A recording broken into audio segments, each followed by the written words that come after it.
সিমলাতে বেড়াতে এসে আজকে আমরা চলে এসেছি সিমলা কালীবাড়িতে। বাঙালিরা যখনই সিমলা আসুক না কেন অবশ্যই এই কালীবাড়ি একবার ভিজিট করে। সিমলা ম্যাল থেকে কালীবাড়ি কিন্তু বেশ কাছেই। সিমলা ম্যাল থেকে ওপর দিকে এবং নিচের দিকে দুটো রাস্তা চলে গেছে। ওপর দিকে রাস্তা ধরে আইসিআইসিআই ব্যাংকের পাশ দিয়ে খুব তাড়াতাড়ি পৌঁছে যাওয়া যায় এই সিমলা কালীবাড়ি। ম্যাল থেকে মাত্র 10 মিনিট হেঁটেই আমরা পৌঁছে গেলাম এই সিমলা কালীবাড়িতে। 1845 সালে একজন বাঙালি ব্রাহ্মণ রামচরণ ব্রহ্মচারী এই মন্দিরের সূচনা করেন। তখন এই কালী মায়ের নাম ছিল শ্যামলা। সেই নাম থেকেই কিন্তু এই জায়গাটার নাম হয়েছে সিমলা। আর এখন শুধু বাঙালিরাই নন, ভারতবর্ষের অন্যান্য প্রান্ত থেকেও যারা সিমলা বেড়াতে আসেন তারাও কিন্তু একবার এই কালীবাড়ি টেম্পলে আসেন। মন্দিরে ঢুকতেই প্রথমে ডান দিকে রয়েছে জুতো রাখার জায়গা। চারিদিকে বাদরের যা উৎপাত, তাদের জুতোগুলোকে সেফ জায়গায় রেখে একটু এগিয়ে গিয়ে বাঁ দিকে ঢুকলেই মায়ের মন্দির।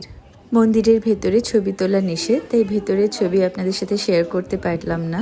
আগে নাকি জাকু পাহাড়ে দেবীর অবস্থান ছিল, এরপর ইংরেজরা দেবীকে বর্তমান মন্দিরে নিয়ে আসেন।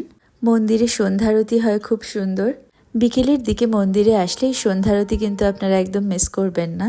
মন্দির চত্বর থেকে সিমলা শহরের যে ভিউ দেখতে পাওয়া যায় তাও কিন্তু সত্যিই অসাধারণ। আর এখান থেকে দেখলাম সূর্যাস্ত, এ এক অতুলনীয় অভিজ্ঞতা।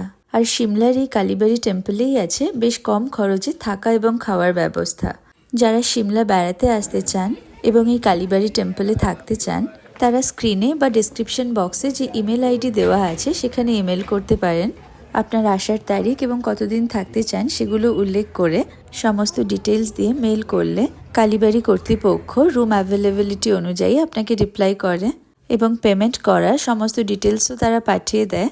অগ্রিম টাকা দিয়েই এটা বুক করতে হয়, তবে অনেক সময়তেই রুম ফাঁকা পাওয়া যায় না, তাই কয়েক মাস আগে থেকেই বুক করে নেওয়া ভালো।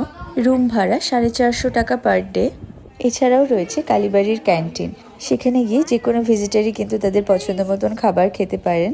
রয়েছে অনেক রকম বাঙালি খাবারের অপশন, এছাড়া ব্রেকফাস্ট, লাঞ্চ, স্ন্যাক্স, ডিনার, টি সবেরই ব্যবস্থা আছে। আমরা এখানে চা এবং ব্রেড পকোড়া খেয়েছিলাম। সব খাবারেরই দাম কিন্তু বেশ রিজনেবল। এই ছিল আমাদের সিমলা কালীবাড়ি টেম্পল দেখার অভিজ্ঞতা। আমার ইনফরমেশনগুলো যদি আপনাদের বেড়ানোর ক্ষেত্রে কোনোভাবে কাজে লাগে তাহলে আমার খুব ভালো লাগবে। আর পরবর্তী ভিডিওগুলো দেখার জন্য আমার চ্যানেলটাকে সাবস্ক্রাইব করে রাখুন। আর এই ভিডিওটা দেখার জন্য আপনাদেরকে অনেক অনেক ধন্যবাদ।